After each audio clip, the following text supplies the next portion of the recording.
What is the future of India's space missions? On one rocket launched, deposited more than 100. 2, 1, 0.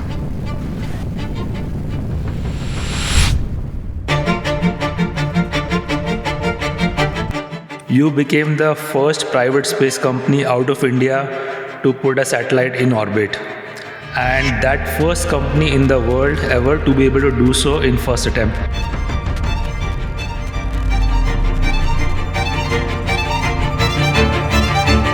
This is like absolutely historic feat for India, but also for the world. Whole country is celebrating with you, including Prime Minister Modi. I think that was one of the first call you received. Yes, sir. सबसे पहले तो आपको बहुत बहुत बधाई. At that time, when two people just came to you, and then came with an idea, literally without with no proof of success, or so, what is your thought process on what made you do the investment? Actually, I asked you how long will it take. You said 5 years, and I think I told you it was going to minimum take 10 years, but maybe longer. Then I asked you how long you guys are willing to work on this, and you said we are willing to work on for the rest of our life. I would say like the potential of India is untapped. A lot is untapped, and for example, Skyroot is just one symbol of how it was tapped, right? So I think there are 100 ways it can be tapped. Yeah. Further. What was the lowest point in this journey? Pawan, welcome back to SparX. What an incredible week! You must be running on adrenaline. Has your phone stopped ringing yet? No, not yet. I'm still on adrenaline. And for example, I just traveled back to India. I was in London for the last 4 days. So left just after the launch.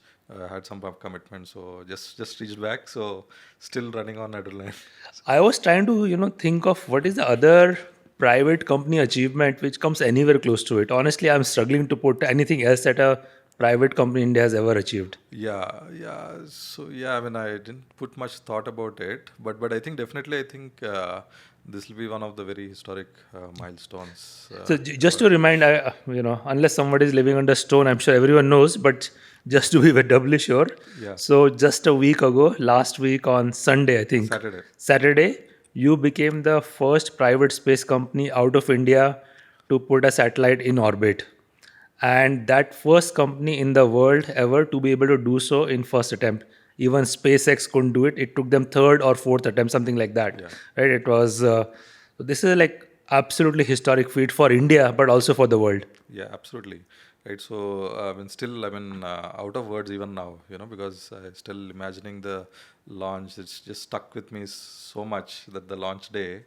Literally no words, because we never expected that it would go well.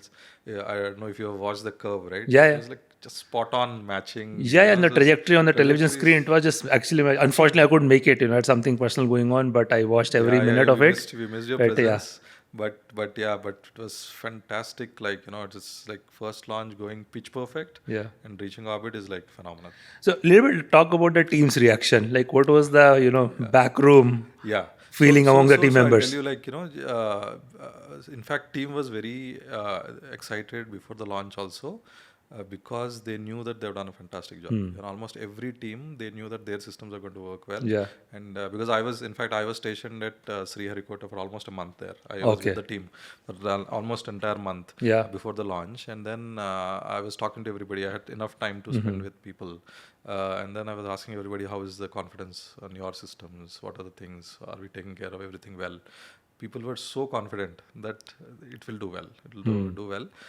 So just the day before launch, when everything was all ready to lift off, then I put a post saying that I know the expectations are very high, all of you, but first launches are statistically not so great. So I told them that whatever happens, cheer for every milestone. From the liftoff till orbit, in fact, our mission objective was just to lift off and cross the tower. That's it. Most companies even fail to do that as well. For example, so that was a major milestone because a good portion of the systems get tested in liftoff itself. Got it. So that was a milestone, and then when the expectations were kept low, but we know that it can go better.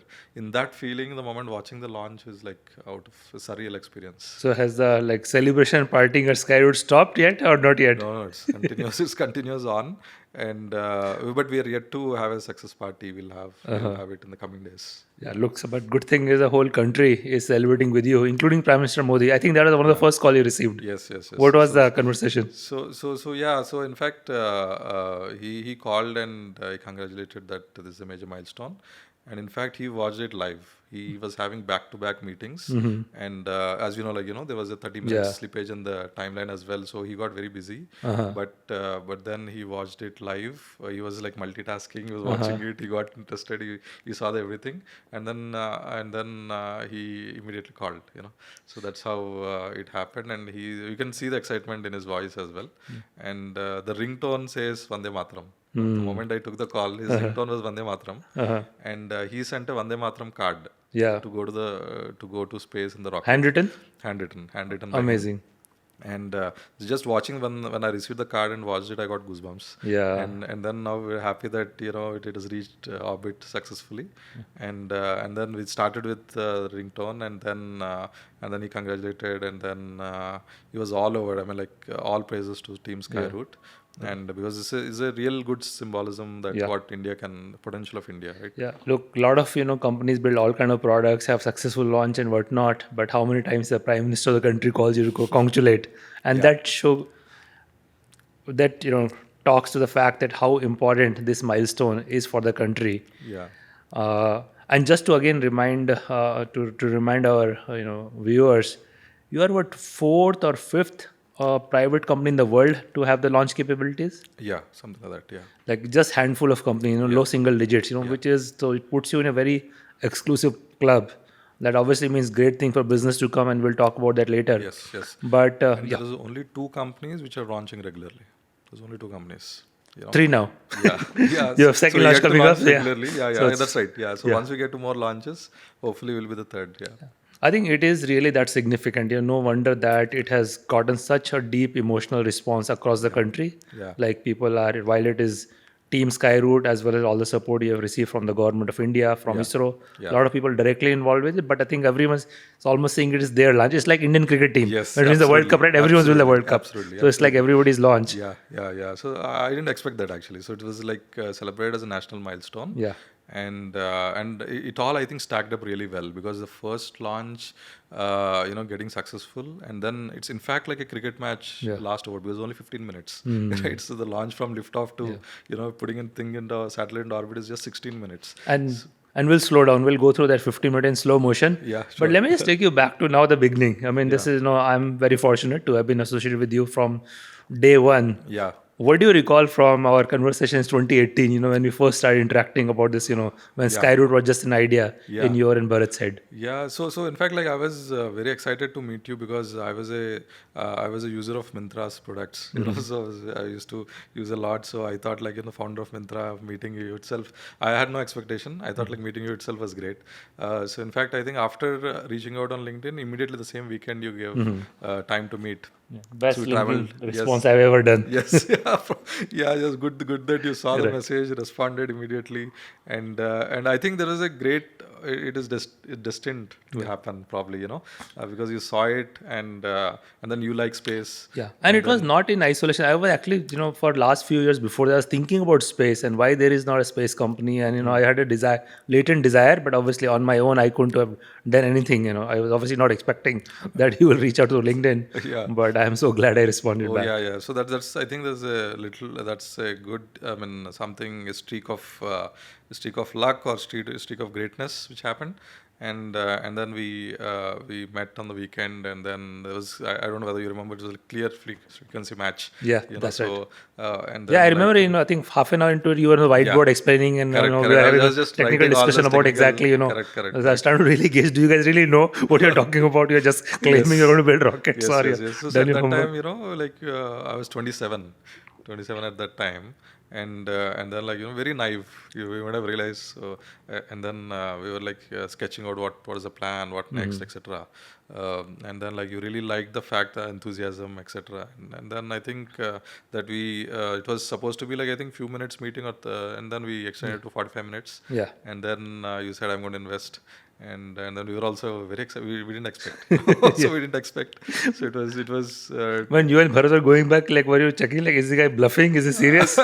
No. In fact, like we were very excited because we trusted you literally. We thought that it is going to go through, and then we thought, is it real? Because we didn't expect, and then we were thinking like what to do, what is the next steps, we need to take it up. We were really excited. It was like this liftoff moment that time. I'm very curious to ask you, like, I just want to turn the tables and okay. ask you few questions on, like, what on our first interactions. Yeah. Right. So it's been now, I think it has also been quite a discussion, in the ecosystem of your investment in Skyroot. It's like, that it is literally built what Skyroot is today. And so I want to hear your thought process, because at that time when two people just came to you and then came with an idea literally without with no proof of success, or so what is your thought process on what made you do the investment? Yeah. And both on the industry side, on the people side, why you thought that you should back the company? I think two things. I have loved science all my life. I have watched anything that has happened in space for a long period of time, the SpaceX story and so on. So, and I had this strong desire for that. We should have private space companies in India. So that thought was growing somewhere back of my mind. After I moved on from Flipkart in 2016, I had some liquidity. And one of the actually very in the hindsight, very good decision I made is I'll do very concentrated bets. Like typically people become angel investor, you write 25 lakh here, 50 lakh here, and I realized nothing comes out of that. So I had, what I did was whatever liquid money I had, half of them I put in CureFit, other half I kept for, I'll put in just one or two companies. Okay. And one of them I just committed, my first check, similar size in Grow. Which also fortunately worked out very well. And then the last check was left in some ways. And that I really wanted to invest behind a moonshot. So in some ways, I was prepared in some ways, both financially as well as mindset wise. And just talking to you guys, I could see you were really prepared. You didn't come to that meeting just on a whim, let's go build rockets. You have done your homework, you know what you're talking about, and somewhere, you say there is something, Pawan, that you say in words, but you also communicate through body language. So I think your deep conviction and passion for this space was like very, very clear. So I got inspired, talking to you guys. I thought there is a real shot of doing something. If I lose this money, that's fine, but at least we would have. For me, the fact that you guys are willing to work for a very long period of time really was the clincher. Because if you said we'll try for 2-3 years and see what happens, and I won't have invested. Because it was clear that most likely rocket will not happen. If it happens, it will take 10 years. So I think that long-term orientation is really what sealed the deal for me. Amazing. In fact, like, I think India needs more risk-taking capital, like how you gave, that time. And also, I think what really helped also is that you being an entrepreneur. And you have seen is like you can understand other entrepreneurs well. And so that way, I think you're able to feel the thing beyond the financial metrics or something else. You just back the people's mindsets. And I think I hope like India can take more people like you can take more risks and like be part of an extraordinary journey. No, 100%. I am very deeply committed to like there is a one defense tech startup I invested recently. I can't talk about it publicly yet, but it's something very exciting company. In fact, the founder reminded me of you and Bharat. One of the reason I decided to invest, I was like, I am getting the same feeling that I got when I was talking to Pawan. So I'm like backing these guys. I think hopefully they'll do something interesting.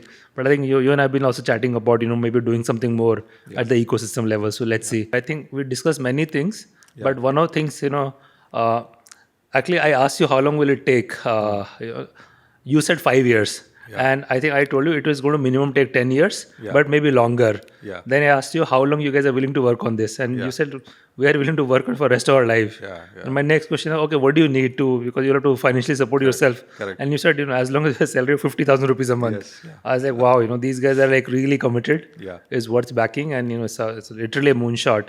But yeah, I think you guys have the, deep conviction and obviously with our know-how of how to put it together. It's been outstanding.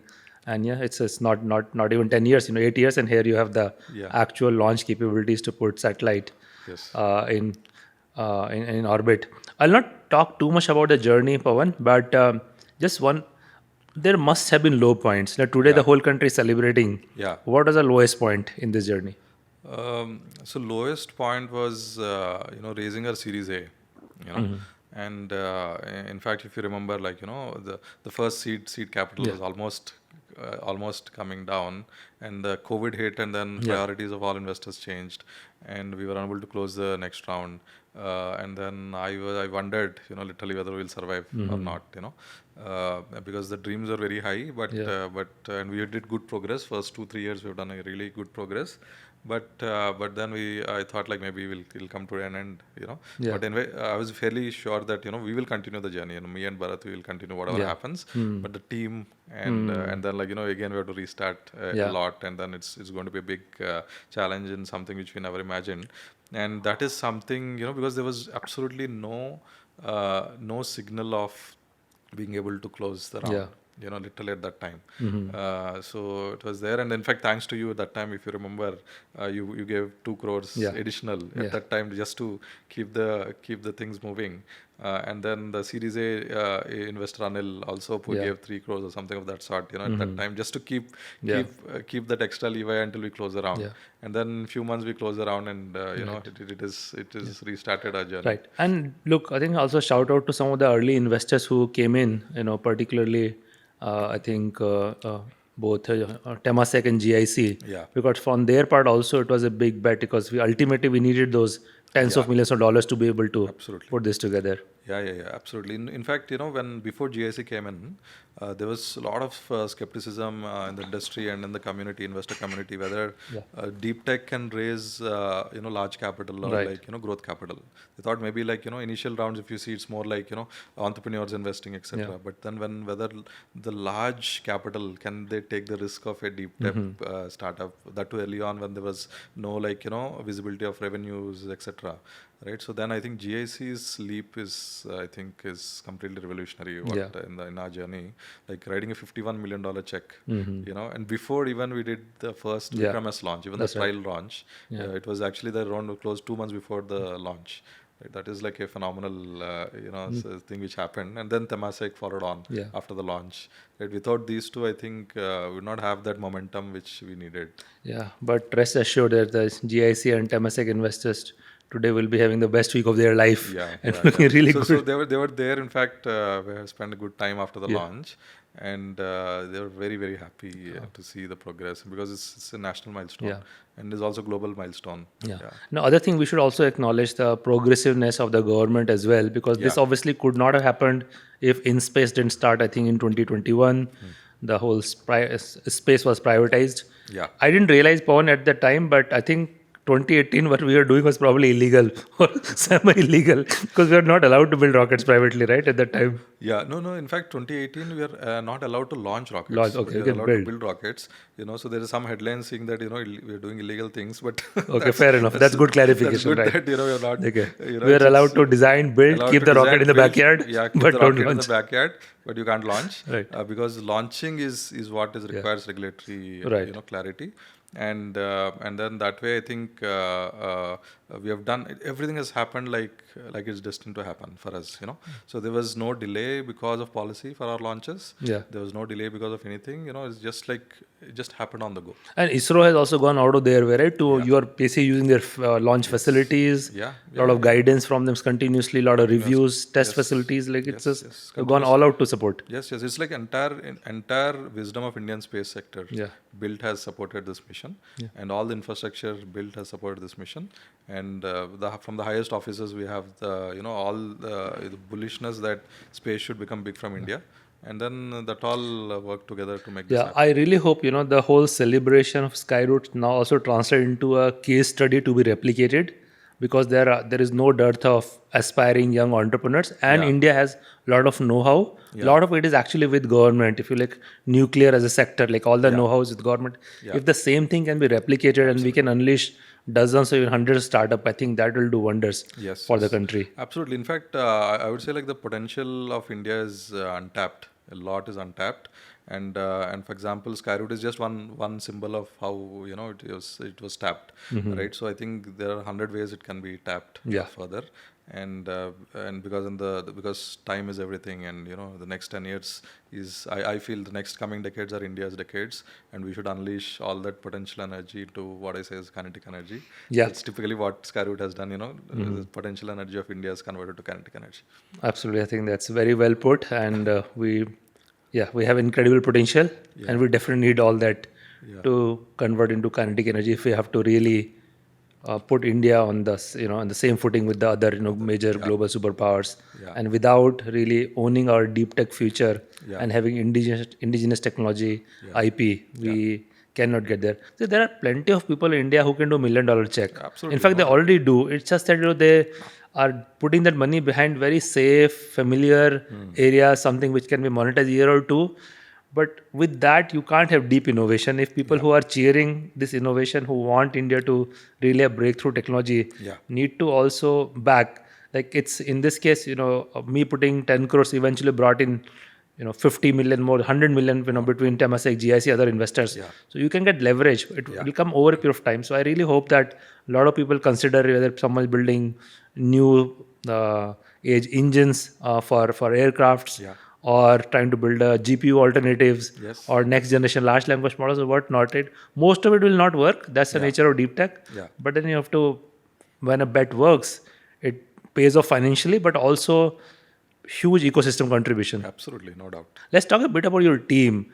So a lot of your team was highlighted in that television footage of the launch. Correct. The team is so young. I think looks like average. From I was reading, average age is something like 27, 28. So really literally 20 somethings building and launching rockets in space. Yeah, absolutely. In fact, so the real, I think the crux of it is that energy. And I don't know whether people know that during the Apollo missions, right, the moon landing, the motion control average age was 26.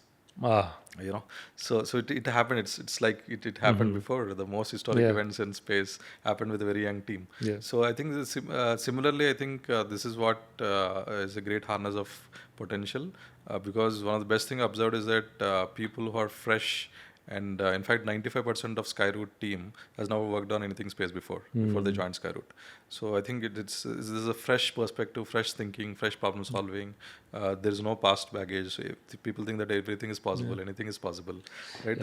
I think you've really broken a lot of barriers and myths. Starting with, first of all, literally youngsters can do anything. Like this is, if you can launch a rocket in space, you can pretty much do anything. Capital wise also, it's not like you have taken billions of dollars. I think leaving aside the money you have raised, my understanding is all the money invested till date probably sub $50 million. Or in that ballpark. Yeah, around that. 60 to 70 million is what we invested so That's far. nothing, right? That's again, people keep comparing with the Hollywood movies have hundreds of millions of budget. Absolutely. This is like a real rocket built from scratch, putting real satellite in orbit. It's so you don't. I mean, that kind of money is available. You obviously have to put in your 8 years. You can't just say, okay, day one, give me a term sheet of $50 million and I'll do a deep tech startup. You have to go through the grind you went through. And then sometimes people say, government is an issue. But again, government, you have to get in front of them. You have to reason. You have to show them a roadmap, knock on the door multiple times. And there are people willing to listen and support and go out of their way to make it happen. So literally all, if you looked in 2018, right, I mean, all odds of success remained very low at that time. There was no policy, there was no funding environment, there was no proof that capability that we can build such complex tech, right? So all, literally, we broke every glass ceiling down the road, whether it is raising capital, whether it is government support, whether it is building a team, building high tech stuff, everything. Literally, we discovered our path. See, one of the things these days, there is a lot of interest and also a lot of complaints about where is the deep tech ecosystem in India. And I see a lot of people, there are people who are very accomplished, probably have very strong deep tech credentials. They say, I will start a company if I get $20 million funding. But you cannot. That means you are never starting. You need to start with a $500,000, $1 million, do 2 years of hard work, put together a blueprint, white paper, some basic testing something, then you get your next 3-4 million. It has to be a journey. Yeah, absolutely. In fact, when we started Skyroot, Mukesh, it's a blessing that you came on board on the day one. But in fact, I was ready to raise 1 crore, 2 crores, just to make progress. Right, so I was prepared for all in. Even if worst case I used my savings and start something. Right, I think that risk has to be taken, especially in deep tech, because you need to make progress and you keep making progress, whatever it is. Yeah, I really hope a lot of aspiring deep tech entrepreneurs watch this episode and they take this. I think if someone is a working professional, you can start with a few crores of your own money. Yeah. And if you knock on enough doors, you will find 5 or 10 crores. It's not that hard. You will not find 20 million on day one. Yeah. But you have to earn your way to that 20 million. Absolutely. People are not waiting to write the check for 20 I check, million. and now there are 100 times more capital than when we started. Now RDI has been announced. RDI is 1 lakh crore fund. So where like 50% can be funded by the government for deep tech projects. You just have to be more than TRL4. That's it. And then like a lot of deep tech funds have come across India, right? So and riding on like the recent successes in the deep tech ecosystem, now I'm sure like more will come. And RDI is funding funds as a fund of fund. So I think it's probably 100x more capital today for building a deep tech venture. Right now, RDI is also a pioneering initiative by Government of India. 1 lakh crore is a humongous amount of money, and they're also very keen to start distributing that money. Already, I think first batch has been allocated to various funds, and it is only going to again get more and more active and participate in the ecosystem creation. So, Pawan, in the next segment, let's actually go inside the mission control. Sure. Yeah. I think what happens in mission control? Let's take few hours before the launch, before the coverage started. What is going on there? What are you guys doing? What are checks you're doing? How do you make sure you are really ready for the launch? Yeah. So in fact, what we do is that these are just consoles where we can control the actual rocket. We can start, give signals, etc., and just see that the health is good or wrong. So what we do is that typically we ensure there's something called pre-countdown activity. So that is almost T minus 5.5 hours before launch. Liftoff time we decided is to be 11:30 a.m. And then T minus 5 hours is when the pre-countdown starts. The tower is removed, the rocket is exposed, and ready to lift off in 5.5 hours. That's the activity, and then we check everything. Whether every electronic package is working, all signals are. Every minute some check is going on. How many checks are there? Oh, hundreds of checks. Yeah. So anything going wrong or giving some spooky signal, or there's no connectivity, or we are unable to see the health, we hold the launch.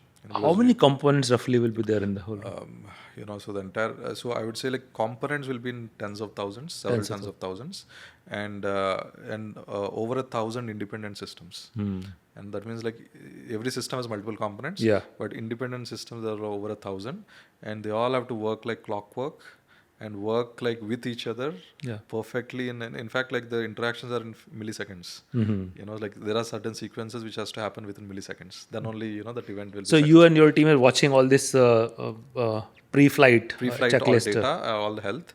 And then we know that after this we do this, and there's a lot of safety aspects. Right? For example, there are so many breaks. For example, there's a lightning strike comes, or like let's say there is some electromagnetic radiation which can trigger some signals, right? So what we do is that can sometimes cause ignition and then cause some catastrophes. So what we do is that last minute only we remove the last brake. Then it's fully armed. We call it as vehicle is fully armed to lift off. That happens what time? That happens T minus 11 minutes, which is automatic launch sequence. In that automatic launch sequence, you can't do anything. Human can't do anything. It's full computer takes full control, and it gives signals in sequence, in a prescribed sequence. And anything is out of bounds, we put on hold. Was there a lot of nervousness also in the room in the mission control? Oh, absolutely. Yeah, absolutely. And but the only thing is that we prepared for literally before the day before a rocket launch. we only pray that it lifts off. Because typically, even if you see like Starship, supposed to launch the day before our launch, still the launch is yet to be scheduled because there's a lot of scrubs in the launch. Even the 13th launch or 14th launch which they're doing. Yeah. Right. So the first launch, you can expect that it will get scrubbed at there's very, very high chance, probably 90% chance that it can get scrubbed for the day. Yeah. Right? That's why when we invited people also, we put a disclaimer that this could get delayed. Yeah. And it's probably. And you had a minor hiccup, so we were all watching the countdown. Yeah. At a 5-minute mark, it automatically stopped, and I think there was it must be pretty nerve-wracking for the team at the time. Yeah. So it was like that's what is basically we got. So T minus 5.5 hours is when the pre-countdown starts, and then T minus 11 minutes is when the what we call it as ALS, automatic launch sequence. Yeah. So that the computer takes over. Then every event it completes, checks everything. There's a step-by-step process. Then at T minus 5 minutes, exactly T minus 5 minutes, there is one event which is supposed to happen, but it did not happen, and it was put on hold. And then we announced that the computer put on hold, and then we saw why. Then we started checking. Literally when we knew that as I told, right. So most first launches get on hold. It's pretty common. So we were not so. On sitting there, we were not so tensed per se. We were just focused on how to fix the problem. And but definitely I think there'll be worry for all the people watching. What happened to this event, and that's happened just 5 minutes before, right? So and then when we saw that it was a very minor software thing, that the past memory got stored and then it did not match with the current data, right? So and because it didn't match with the current data, it put on hold. Then the moment we realized that it only happened because of this mismatch, the moment we restarted is going to work because the current data will be the past data. I see. And then it will match with the current data. So typically that's how it was. And then we thought it should work. And then it's like how we restart and it works. And you were saying, okay, so let's get to the moment of launch now. Was there any apprehension that it will not even ignite or not take off? Was that risk there? Yeah, so that is one of the possibilities, that it will not ignite. The other possibility is that there could be a launchpad incident. In fact, you might be seeing just few months ago there was a major incident happened with Blue Origin launch. So they had on the pad on the I think third or fourth launch on the pad there was an explosion, a major explosion, and this $2 billion property. Yeah. Right. So at risk. So this could be this could be a very big risk happening for the first launch when a private entity is going and launching on a government launch pad, and then you lift off, and then there's a launch pad incident. It is that is exactly what I was praying for. No message from Jeff Bezos or Elon Musk yet? Not yet. Not yet? Okay. But pretty much everyone else in the world has messaged you by now. Yeah. Definitely in India. Yeah. But okay, so let's now. So we watched those 50 minutes. At 15 minutes, it seemed almost like a very fast, within 15 minutes the rocket was up in there. But let's go stage by stage. What was happening and what was firing at each stage? Let's just So basically the automatic launch sequence T minus 11 minutes, and then it starts with the liftoff signal. Yeah. It goes, then the first stage gets ignited, and then it took off well. I was very happy that it was going straight up. So that is your the heaviest stage one firing. Stage one. So that's what actually lifts up the entire rocket. And how far does the stage one take the rocket? So it's around 50 kilometers. 50, okay. So in fact, the most intense part of the rocket flight journey is in the first 50 kilometers, because the atmosphere is very thick, and then the stresses are very high. You have vibration. You have everything, thermal loads, heat, vibration, and then the heavy structural loads all happen in the first, in fact, it all happened in the first 20 kilometers, 30 kilometers. And this first 50 kilometers, roughly about a minute? Yeah, about a minute. It's around 100 seconds. 100 seconds. So within 100 seconds, more or less it's going to work or not going to work. Or not. In fact, the first 20 seconds, okay, that most of the things have worked, because there's something called max Q. Max Q means the highest stress on the rocket. Okay. And during its journey. And if that crosses, for most first launches, even if they put that as a criteria, if you reach max Q, that itself is a beyond expectations typically, right? So we crossed max through was very easy for Vikram 1. Actually, that's how the data data was so good, and then we crossed it, and the next the stage one went perfect. Yeah. And so just even to recap, first liftoff happens, Yeah. and then you cover the launch tower. This is the most important milestone. Just lifting off straight, crossing the launch tower is in fact gave me a lot of relief. Yeah, and because just people may not know this is not a light vehicle. It's what 7-story tall. 7-story. How many tall. meters roughly? That's So it's 23 meters. 23 meters. So it's literally a 7-story building lifting off. Absolutely. Yes, Right. yes. And what is the weight? Weight is around 50 tons. 50 tons. Yeah. That is like what, 5 elephants or something? Yeah, it's 25 elephants. 25 elephants. Yeah. So it's a massive, massive rocket, and then it lifts off. And just to give an idea, right, the thrust of the first stage, the moment it lifts off, is over 100 tons. So it's 100 tons, and then just to in energy terms, it's 3 gigawatts of energy. It can light up an entire city for a few seconds. That's the kind of energy getting unleashed at liftoff. Yeah. Right, and then it lifts off and crosses the tower. And then what we do is that we call it as a roll maneuver. The rocket rolls and aligns itself to the trajectory. Okay. That is a single point failure. If the rocket is not rolling, you need engines firing to make it roll for 4 degrees. It just rolled perfectly, and then the rocket is aligned to the trajectory. Right. And then you pitch. Then pitch, you have turned towards the trajectory where you want to go to the orbit. So this roll and pitch maneuvers are very important. In fact, there are rocket failures which happened because the rocket turned in the opposite direction. And then you are supposed to destroy it, or Yeah, so there's nothing. We have to destroy the vehicle, and there is a destroy mechanism also built in. It's built in, and it's all. That's the only thing manual which goes after the liftoff. Okay. There's nothing else you can control. It's fully autonomous vehicle. The only thing you can do is you can destroy the vehicle. So there is giant bomb inside the rocket. Yeah. So there's a RDX quad throughout the rocket, which will cut the rocket into 2 pieces. Yeah. So the pressure is released and it falls down. Right. And so that is a very important safety mechanism for the rocket, which ensure that it doesn't cause any damage. Yeah. And generally first launches, most of them are terminated. Almost everything is terminated. It must be very heartbreaking, right, to see the rocket lift off and you have to press the button too. But I guess a lot of rocket pioneers have to go through this. But in your case, it all went absolutely picture perfect. Absolutely picture perfect.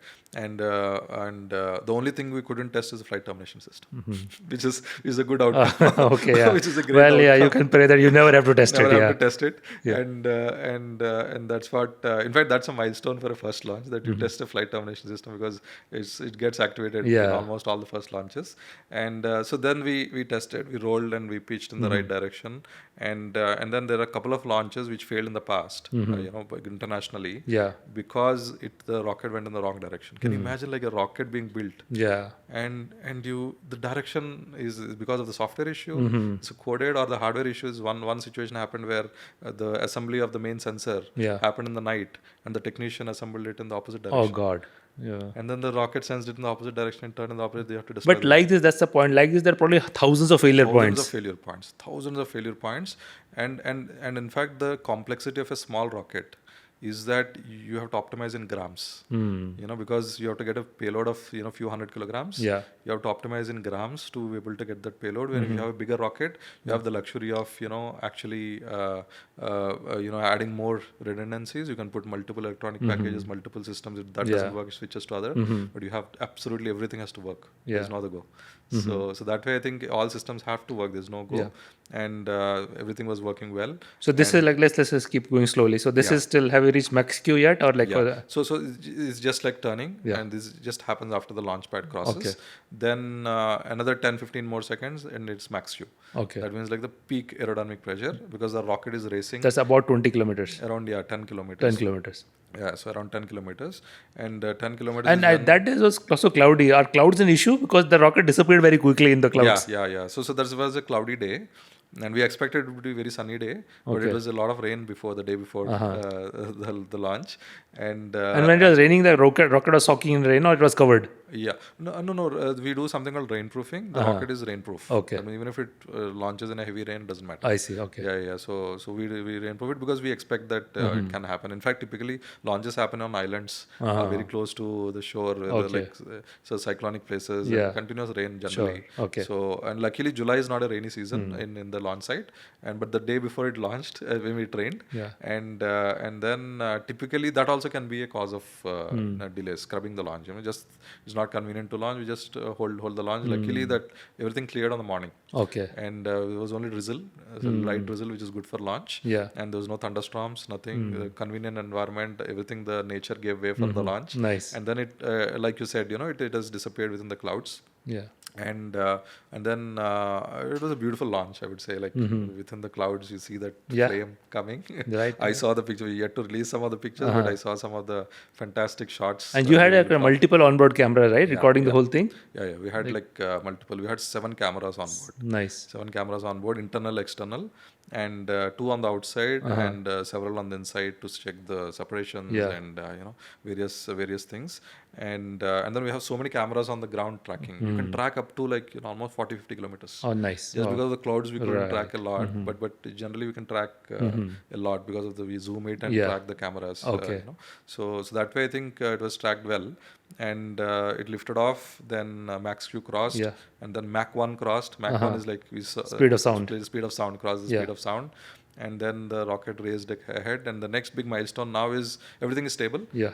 So the next big milestone is stage 1 separation. So so the stage 1 separated at around 50 kilometers. Okay. And the separations, typically a good portion of the launch failures happen because of separations. Because the first time you're testing in the actual real environment. Yeah. So the first stage separated well. And first stage is in some ways the heaviest portion of the rocket. Like how much of the 7-story you're shedding when you let go of stage 1? Almost half of it. Half of it. Okay. Yes. Got it. So rocket is now at this point much lighter. A lot of fuel is also burnt off, and you're in fact almost 70-80% of the fuel is burnt off. So first stage is 30 tons of fuel. Yeah. All burnt in 100 seconds. So it's like you can see the majority of the rocket that works is. And maybe people may be curious, which fuel do you use? What's inside? Yeah. So the first the booster stages of the rocket, we use something called solid fuel, where it's a mix of few chemicals, ammonium perchlorate, aluminum powder, other few things, and there's something called HTPB. It's a mix of all these 3 coming together. So basically, because there is no oxygen in space. Yeah. What we have to do is we have to mix all the fuel and oxidizer in one thing, and then that ignites and it goes. So that means it works in vacuum. For example, when you go on an aircraft, you use the atmospheric oxygen because aircrafts only fly maximum 10-12 kilometers. Right, but here the rocket goes to beyond to space, deep space where there's vacuum. So the initial phase is these chemicals come together and then form the fuel, and then it ignites, and then it takes. And and then the stage 1 separation, that's where in fact I was very confident of stage 1 separation because I've personally seen that, and so the design is robust, everything is perfect, and so I was fairly confident that it will go well. The moment we reach there, it will separate well, and separated like clockwork, and it was seen on the camera. Fantastic. And the stage 1, the entire tank will fall off in the ocean. And it sinks. It goes to the bottom of the ocean. Yeah. So it hopefully it depends on the orientation it falls. So if it falls in some orientation, it could float. Okay. Could float for a very long time actually. I see. So we'll I hope where it is. I don't know today. Okay. Maybe it might have sunk. With the high probability it might have sunk. Okay. Already, and then and all the propellant gets consumed before it falls. And it's an all carbon fiber case. It's super light. Right. And then the first stage is over. Then the second stage ignites, and then there is a sequence. The first stage separation, second stage ignition. It's all this is it should happen in a few milliseconds. And it is all managed by onboard computers. Onboard computer. So rocket, other than the termination or the destruct, everything is automated until you reach orbit. So now second stage lasts for how long, and what exactly does? Another 100 seconds. And how far does it take from 50 kilometers? Goes to almost goes to around 150 200 kilometers. Almost. Okay. Yeah. So this is then you transition from Earth's atmosphere to pure Yes, space. to space. Yeah, yeah, to space. And then during this, the moment you cross space, that the moment you cross the 80, 100 kilometer line threshold. So what happens is that then there's no atmosphere. So then if you see the nose cap of the rocket, Yeah. that is just a cocoon or protection for the satellites until that portion. Okay. After that, you don't need that mass. We separated the Okay. payload fairing. That is after 100 kilometers? Yes, yes. After 100 kilometers, we separated it, I think, around 110 or something. Okay. So we separated the payload fairing. That was also seen very beautiful on the camera. Yeah. And that is, in fact, one of the most critical separations. So it can also strike the rocket, right? When You it's can strike the rocket, and you can't test it fully on the ground. Because what happens on the ground, there's no acceleration. Yeah. And you test it, and there's atmosphere. Yeah. But in the real environment, there's actually vacuum. Yeah. And then the bottom stage is accelerating as it separates. At the separation time, do you kind of is there a mechanism to kind of push it away? Yeah, yeah. So we have a mechanism to push it away. So we have like some stored energy pushers to push it away. Okay. And they all have to perfect. Even that's a fail. Even there is a multiple pushers. For example, if one pusher fails, mission is gone. And even there are like multiple mechanisms which separate. So there is something called like separation, and there is something called jettisoning. Separation is just unlocking. Jettisoning is pushing. So both have to work clockwork, and then there is horizontal separation, vertical separation. Because payload fairing is like it has to separate horizontally and vertically as well. Right. And it's like a clamshell. It has to separate, and then there is a very fine-tuned. For example, the horizontal has to separate few millisecond before the vertical. Few millisecond. If that goes wrong, again, it's a mission failure. And there's a cap will also fall off in the ocean. Will it burn? Yeah, it falls off. It falls off. Okay. Yeah, so it falls off. Generally, they don't burn down fully. Okay. Because there's a lower atmosphere, and typically like 100 kilometers, the velocity is only 2 kilometers per second. Okay. So it's not like a re-entry so hard that it'll burn up. So they fall, and they fall very close to the shore actually. Yeah. Close to means like 150, close to the very predictable locations, Right. and in the deep sea. And then the second stage took over, and then perfection again. The separation was perfect, and the ignition was perfect for the second stage. Payload fairing separation, and then second stage was separated. Second stage separation is where it has to separate for 1 meter. 1 meter it has to come out, and without like consuming that 5 centimeters of gap. I see. Otherwise it will collide with the upper stage. And it was done meticulously. It separated well, and this stage 2 separation is happening at around what? it's around 200 plus. 200 plus kilometers. Okay. Yeah, Got it. yeah. And this is also going to fall off in the ocean. Yes. It's also follows up in the ocean. And then the stage 3 takes off immediately. Stage 3, what we have is that we have some coasting. Okay. And Coasting is now just flying off based on momentum. Yeah. Based on momentum. So stage 3 happens immediately, but then after stage 3 consumption, there is a long coasting. Okay. Yeah, because there what happened is that the separation system between stage 3 and the final stage which inserts the satellites into orbit, stage 3 reaches 400 kilometers, almost close to orbit. Okay. Close to orbit, but there's some little bit more delta V, what we call it, the velocity required to put it into orbit. And you can reach orbit by just 10 meter per second less, you don't reach orbit. Or over 7.4 kilometer per second. Yeah. Even 10-20 meter per second, can cause for not reaching. So precision at every stage of the whole rocket. But just to finish the story, so stage 3 is the last stage, or there is stage 4 as well? There is a what we call it is an orbit adjustment module. It's not like a truest stage, but it's more like an adjustment. It adjusts the final delta V, right? So that is a liquid fuel stage, and that is very complex, extremely complex. There are like hundreds and hundreds of components which has to work, and it has like so many. It has to control so well. It has like some 20 plus valves which has to work like in milliseconds. To control the stage in the right direction. One most complex stages, and it all worked very well. And then so then and stage 4 burns off before you deploy satellites, or? Yes. So we call it as the OM cutoff, the orbit adjustment module cutoff. So that is like because it's a liquid fuel stage, you can cut off whenever you reach orbital velocity. The computer says that okay, you have achieved your target orbit. You cut off the propellant, right? And the propellant remains. And now for us, for the first mission, one of the very important parameters, how much propellant is left off.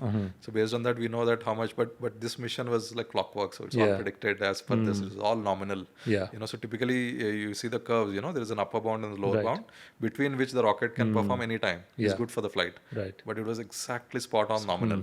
So Nice. it's like nominal. So this is all as expected. And how many satellites were you carrying on this rocket? So we carried 6 payloads. Yeah. And out of which 2 are separating payloads, which we call, satellites are nothing but separating payloads which rotate around the Earth. So 2 satellites and 4 payloads which are attached to the upper stage Okay. for experiments. And these are all, some of them are commercial satellites for other people? Yeah, so it's all commercial, satellites. And one out of the 2 satellites, one is our own satellite. Okay. And the other is like a company called Graha Space, which are building Earth observation satellites. So that is their satellite. In fact, this is their second launch. Their first launch, failed on a foreign rocket. Okay. And then they were praying that, this is also first launch of an orbital vehicle. Yeah. Whether it's going to be, it is just succeeded. Outstanding. So, and they had they just received phenomenal data from the satellite recently. And it's a great And thing I think I should also remind the listeners, we are kind of, and you can add to this, is we are kind of in the middle of almost golden era for need for satellites in orbit. Yeah. There are all kind of communication satellites, imaging satellites, defense satellites, and people just want to put thousands, tens of thousands of satellites. So Millions. your millions. Yes, millions. So your order book must now be just ringing off the hook. No, see, in fact, globally, there is hardly any reliable launch vehicles. Yeah. And most of the launch vehicles are booked, capacity is booked. So I think now the world has a new vehicle. Yeah. And it's like a lot of interest. Mm-hmm. Yeah. Amazing. So I think, so where do you go from here? So does you, from this successful, this is probably more than a test flight. It's like, you have the actual launch capabilities now. Yeah. Will you increase the frequency? When does second, third, fourth launch happen? See, I think one thing crazy which we have done is that we, out of the 60-70 million we spend, a good portion of it is into actually for the future. So we build a factory which can build 1 rocket a month. That's the leap we have taken. And this factory is fully functioning. The factory has all the machinery to do it. We're just ramping up because ramping up to 1 rocket a month could take years. But because we planned it early and we have a plan. Again, how many companies in the world today who can do 1 rocket a month? Only 2. Only two. Only 2. SpaceX and Rocket Lab. SpaceX and Rocket Lab. That's it. Wow. So that's it. And in fact, the best, both of them are, SpaceX is 24-year-old company, Rocket Lab is 20-year-old company. Yeah. And almost I think both of them took maybe 12 to 14 years to get to 1 launch a month. Yeah. Yeah. That's how complex it is to scale a rocket. Building a rocket is one thing. First step is reaching an orbit in the first attempt. Yeah. And among these three players, we're the only one who reached orbit in the first attempt. And then scaling to get to at least 2 consecutive months is a big milestone. So now you are ramping up that factory, which will give you capability. You have 1 more rocket already built out. Yeah. So 1 more rocket is already, the final stage, I would say. And then there's a lot more work to do. So that launch is going to happen anytime in future, near future? We're targeting this year. Okay. This year we'll do 1 more launch. And so that will be typically second launches take longer, but for us, considering that the first launch went well, so it and what's the plan now? This Vikram 1 becomes a workhorse, or you are thinking of the next generation rockets? Yeah, so there'll be continuous improvement in Vikram 1 itself, and Vikram 1 will be a workhorse, and then we plan to hit the 300 kg plus payload capacity by the few launches. First, third, fourth launch, we want to hit that, demonstrate that capacity. Yeah. And the moment we have that velocity, so much things we can do for customers, there. And then by the time, hopefully, production is extremely tough, and we're trying our best how to get to ramp up the production because it's extremely complex, very, very complex. And typically, many companies have failed in achieving the cadence of launch, right? But considering that our preparedness, so hopefully we'll sometime next year we want to produce a rocket because, as I told, the thousands of systems, independent systems, components are in tens of thousands. Right. It's all of them have to work to be space grade, have to work individually, have to work together, and there are a lot of testing in the way. So it's building, manufacturing, testing, getting onto the launch pad, launch operations. It's a So marvel. if you reflect on this, you have broken a lot of records in the process, globally first in a number of parameters. Yeah. What is the crux of what is behind all this? Why do you think? Skyroot is able to get into this literally very rare orbit to do all these things? Yeah, I think a mix of a lot of things. So definitely, I think one is that the founders, both me and Bharat, so we being like technocrats, we are like really good at the systems which we take and very complementary. So it's like, for example, I take care of like the mechanical aerospace parts of the rocket, and he takes care of like the electronic software part of the rockets. And very, very rare to have like, hands-on, founders who can. You are still hands-on? Yeah, absolutely. I mean, that's must. I mean, that has to be. Yeah.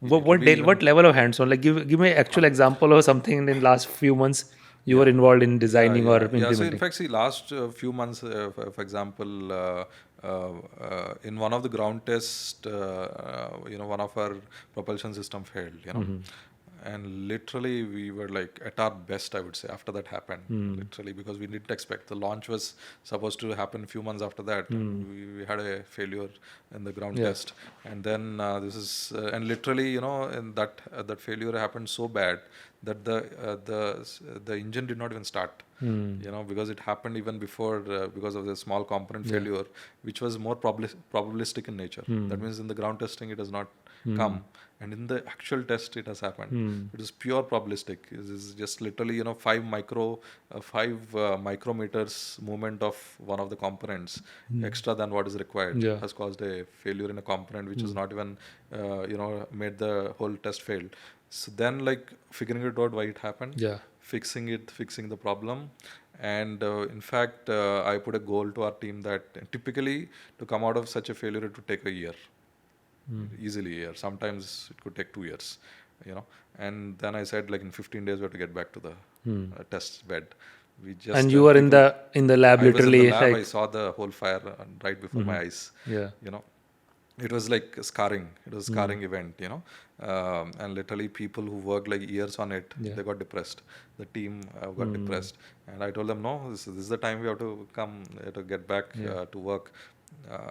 And then we pooled everybody, called a meeting, and said, like, 15 days we're going to get back. But that's where the character of our organization also shows up in the crisis. Sometimes if you build the organization well, you get the best out of people when you're facing a crisis. Absolutely. And also, like, see, I didn't expect them to also come back and work because literally, somebody just imagine, like, you worked years on something and didn't work out. It's natural for a human tendency to get depressed and not get, and just come out of it, And then we said, there's nothing doing, literally, and I didn't even know where the components of the next rocket are. I said just 15 days we had to get back to pad. Finally, we got it to 45 days, and that was a record for such a system. Getting back to the test bed in 45 days is a record. We got back. It was successful in the very first attempt. It was a big, it was a big milestone, and then that's the reason why we were able to launch. Now, otherwise, gone. The launch was way off. Right. And from what I understand, nearly everything is made in India. Yeah. So sourcing wise, like, more than 90% is sourced within India. Design 100% designed by Skyroot. Manufacturing 100% in India, and sourcing wise 90%. So which product in India, hard tech product in India, has 90% sourced within India? And that too as deep tech, as hard tech as a rocket. So it's a truly made in India product. I think I'm just thinking, Skyroot is a living, breathing example of pretty much any deep tech can happen in India if we just catalyze the ecosystem the right way, empower the right people. I honestly think funding is not an issue. A lot of people complain about funding. You just have to earn your way to the right amount of funding to do the hard work. But it's literally, this is a living example. This can be done. Nearly anything can be done. And also, I think one good thing which happened, you asked us, is that the struggle for funding has made us a great company. Right. Because if we had a lot of money, on day one, we'd be blowing rockets for nothing. That's a good point. That struggle is actually very useful because it forces you to soul search.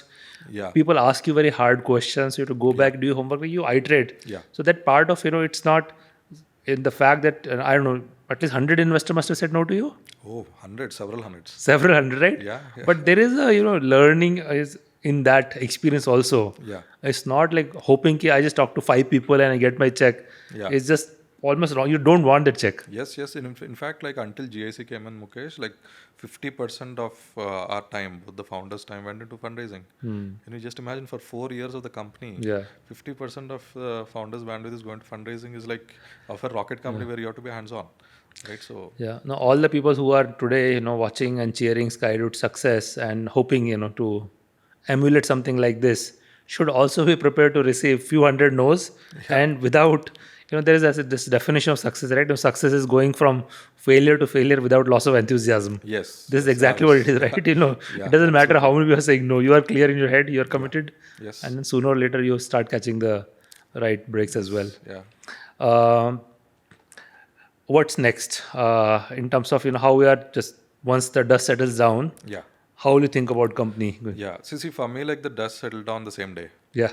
So next day I was traveling and for work, like meeting customers, partners, etc. Because I knew that the rocket, building a rocket actually teaches you to be, very humble, because you know that the next rocket Yeah. can be as risky, even more risky, and so like you have to actually be very focused and Yeah. not like bask in glory so much, because then get back to work. And it's good to like pump up the spirits for a few days. And in fact, we done the same thing for Vikramas. Vikramas launch was, even though it's like a much smaller launch, that time it was a big thing for Skyroot and for the India as well at that time. And then like we went back to work few days, and then Vikram 1 came into life. It took much longer than we imagined, but now like it's a first time success. And then next important is next launch, and then there's so many more things which we're doing beyond just Vikram 1. So I don't want to talk about your product roadmap publicly necessarily. It's a competitive area as well. But what can you just paint the picture about the kind of milestones you'll want to see happen over next coming years? Yeah. So first thing is that have demonstrate at least consistent successful launches. 2 to 3 successful demonstrations will actually open up a lot of opportunities which you cannot imagine. And it will empower us to launch satellites across the globe, and also very interesting satellites within the country which can empower the country in a big way. So that is something which we're looking forward to. And after that, I think we want to do something which nobody has done, like whether it's the scale of production which we're going to get to, scale of launches we want to get to. And then also we'll have upgrades of the vehicle. We have something called Vikram 2. This Vikram 1 is going to launch multiple times. Then we have a very interesting vehicle called Vikram 2 with over a ton of payload capacity. And then that brings that ton of payload capacity to India for a vehicle at a fraction of cost, which we have done before. And for this, it is good for the globe. We have like a good, payload capacity vehicle which can launch even bigger satellites and constellation of satellites faster. Right. So that has the same first stage of as Vikram 1. So it's like you can say it's like a good portion of it will be proven in Vikram 1, and then it has a very advanced cryogenic stage, very complex engine, extremely complex engine, which you're going to have multiple tests before we fly. And so that one will actually expand our market and capabilities, and also the kind of payloads which we can launch. And then these two will be like workhorse for several years. And then we're also working on a reusable vehicle. And this has been like a really really important work which we are doing at Skyroot. Today ISRO does not have a reusable vehicle, right? In the entire world, like only one company. there's only one company which has which is launching. Is ISRO trying to build one? So they're trying to build one, and then in fact that will that is perfect for like launching very large satellites in a big way. And then constellations in a very big way. When we want to get to million satellites, that's the only way you can get to it. And that is like a marvel in technology. And all the learnings which went into this will go into that. And then that will bring it online as quickly as possible. What are the time frames in this decade? Do you think you will have a shot at reusable vehicle? We'll try. That's the target. That's the target. I think you have the track record, so might as well. I think that is probably, but many orders of more complexity in reusable vehicle, right? That's like maybe what is like really complex about it? I mean, see, I would say like the small rocket is very very complex because, as I told, like there's no redundancy, and the first time you're building it, etc. But a big rocket, the biggest challenge is that handling that large, building the tools, building, manufacturing such a big rocket, transporting it, Yeah. putting on the test bed, testing it. The smaller rocket is easy to move, easy to test. It's highly mobile. Yeah. For the bigger rocket, it's like everything just moving from one place to another is a it is a hassle, and it needs huge fixtures, etc. And then the energy it unleashes, like I was talking about, one engine is like 100 tons, 3 gigawatts. Yeah. There it's like in several gigawatts, hundreds of gigawatts of energy getting unleashed. Yeah. Right, and then the moment the iteration cycles are longer. The moment you have a failure, for example, I said like we had a failure, we got back on test in 45 days. Yeah. Right there, it's probably impossible to get into 45 days. It take like 6 months, 1 year sometimes to get back. And then it's very common, like failures on the test process form. In fact, Vikram 1, we're very fortunate that probably one of the most successful rocket development programs ever, probably. Because we had very literally minimal failures in the development of it. On the ground testing, everything was first time right. Yeah. Almost everything was first time What's right. behind it? Is this a very process driven? You have a like culture of paranoia. You are like testing. How do you achieve such a low level of so I think failure? one thing you rightly pointed out is like paranoia is, for example, I'm very paranoid as a nature, which really helps me a lot, and especially in a rocket, because it's really paranoid, because I know that the smallest crack, smallest scratch can go wrong. Always think in the terms of failure modes. And then that our team also build that temper. It is very important to build that temper within the team. And then we have like a lot of wisdom from the past. For example, we have people who have built rockets before for like donkey's years, like so many years they've built, and they've seen every way it can fail. So we don't want to repeat that mistakes again. And then, but that is still not enough. The new mistake, every design is new, so there are new mistakes and new failure modes which can come up. Even the rocket today we flew on, so many failure modes might be still there. Right? We have to just like keep learning, keep improving, etc. Right? So I think paranoia, and then I think past baggage is something which we try to hit it off. When somebody says that this is how it has to be done, this was done in the past, no. I mean, we have to make it more reliable, much better than the past, right? And we have to make it faster, we have to make it better.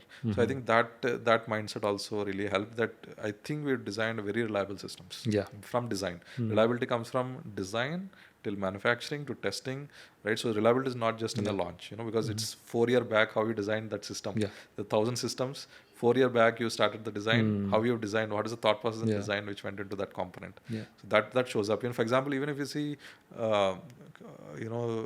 we had failures. I mean, the country's program, we had a tough time. 2 PSLVs have failed. It's supposed to be the most reliable vehicle. Recently or earlier? The last 2 launches have failed for PSLV. So in fact, India came out of this failure spree with Vikram 1 launch. We had like 2 consecutive failures.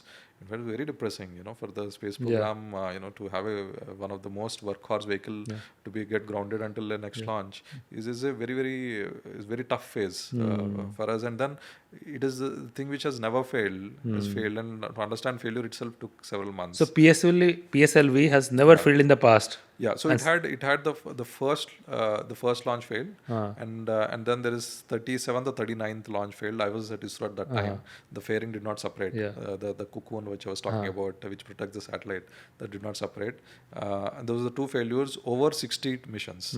First failure, first missions everything fails almost, right? But then there's 39th mission or something failed.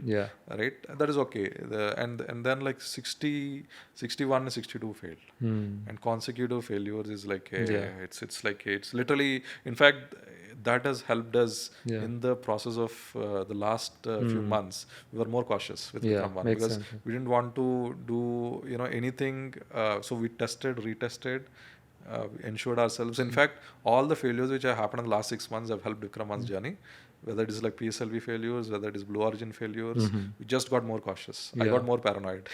As a team, we got more paranoid. But but for the country, the good thing is now we have at least an alternative, and there is a backup. ISRO has the launch capabilities, and you guys have the launch capabilities. So at least It's so not a this single. shows how important it is to have multiple launch capabilities. So it's like you need to have more launch vehicles. This, for example, ISRO should have multiple vehicles.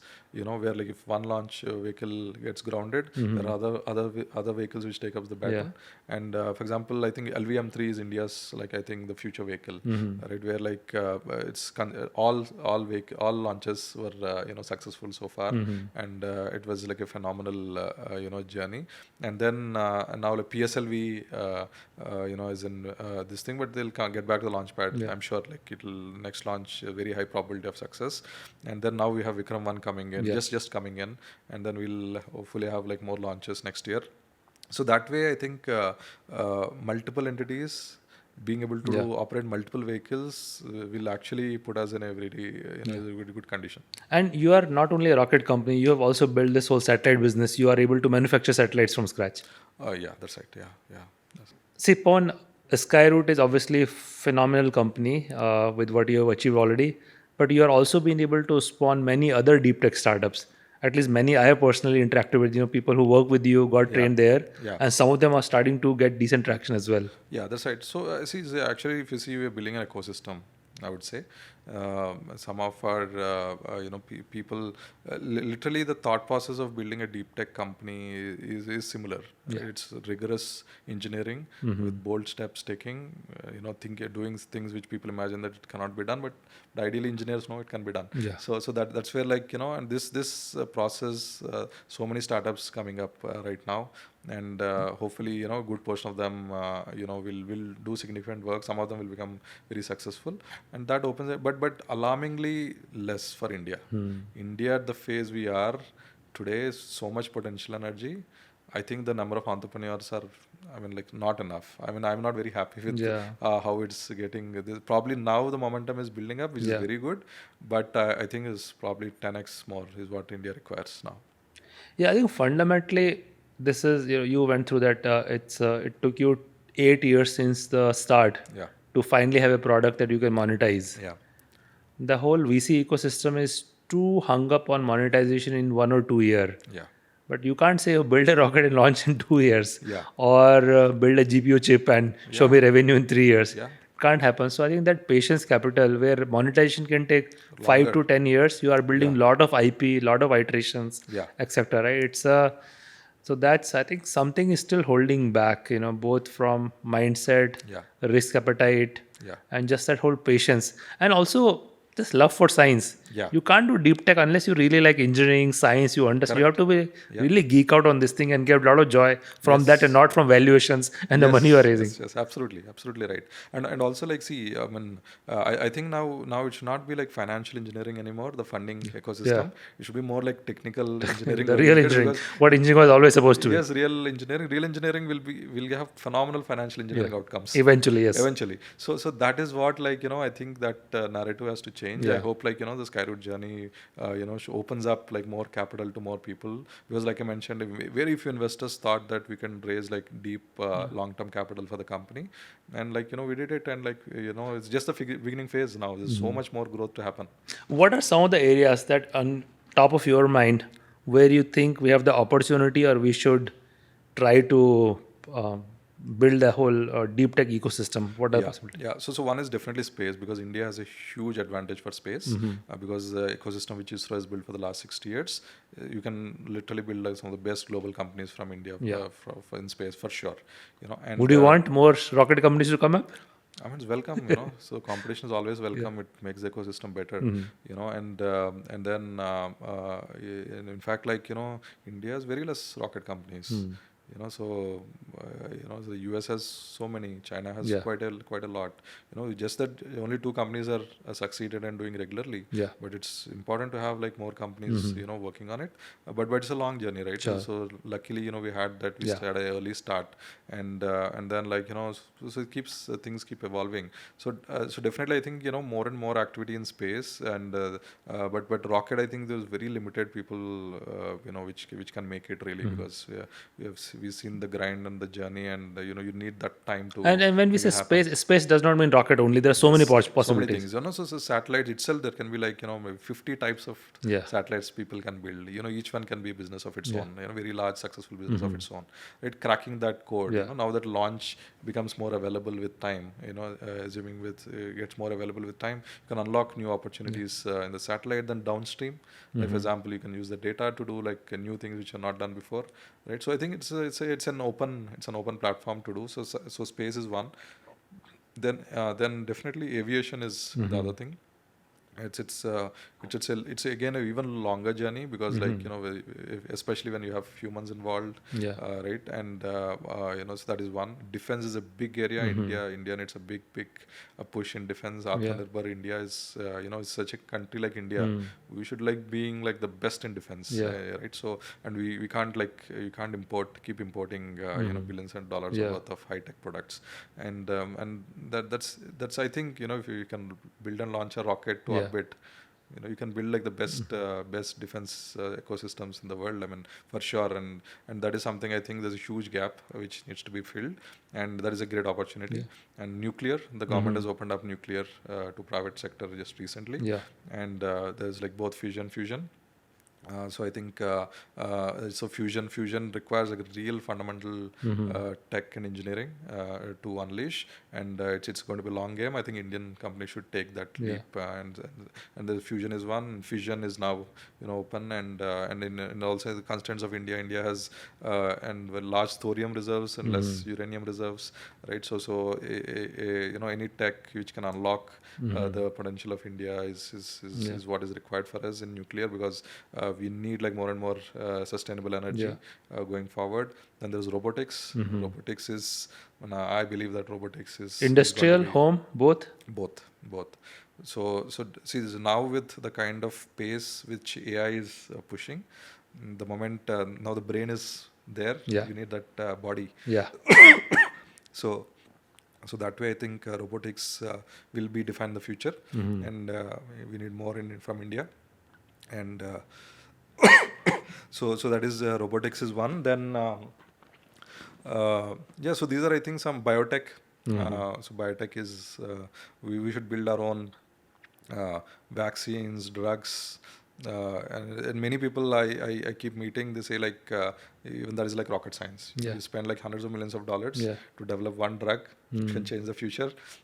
And you need that step and that risk to get to that, And so I think like phenomenal talent. I mean, like India is blessed with talent, so it's just like the opportunities and the entrepreneurs can create. See, I really hope, people talk about Sputnik moment or GPT moment.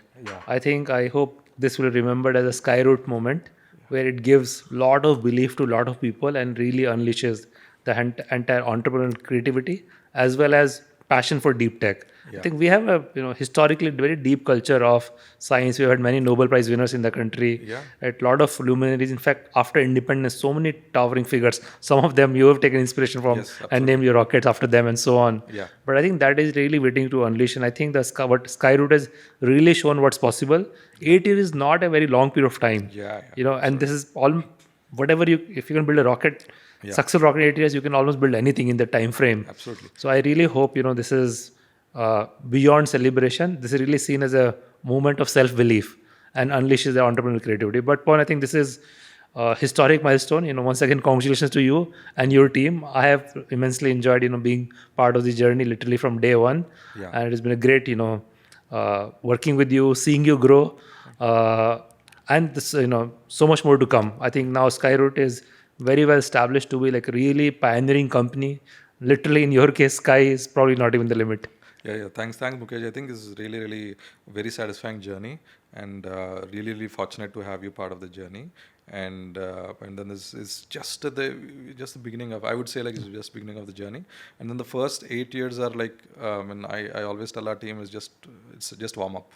Our journey, just the race starts now. I think I'm pretty sure. Like I have one prediction for you. Like you'll obviously build a very strong space company, but you also, I think you'll become a very good motivational speaker because your journey is so inspiring. Like you'll be a lot of demand for people who want to come and talk to you to inspire people. That's probably, and you should. I think by all means, it's inspiration. We all need inspiration in life. Oh, thank you. So, and in fact, like it's a tough journey where you have to inspire yourself and Yeah. and inspire our team as well, right? So probably that journey made it make it have that. But it's been an incredible ride. Now I think. Now we are more confident Yeah. that we can No, take absolutely. on like bigger things when you can build them. See, in fact, globally it has been like extremely rare to succeed on orbital rocket with a fresh new vehicle. Yeah. Never happened before, and then that gave me a lot of satisfaction. So not like launching a rocket, putting satellites in orbit, something doing a global first. Yeah. Where like a fresh new rocket with no system tested before, put on the launch pad, lifts off like a textbook launch, Yeah. putting in satellite orbit gives so much satisfaction that you can do like pioneering world class Absolutely, things from 100%. India. Yeah, for me, absolutely. I think people are celebrating where Skyroot has come, but I would say, and I'm sure you'll agree, like this is just getting started. Skyroot just warming up. I think Yes, where it is going is going to be hundreds of times more exciting. Yes. Okay, all the best to you, Bharat, and the entire Skyroot team. Once again, congratulations, Pawan. Thank you, Mukesh.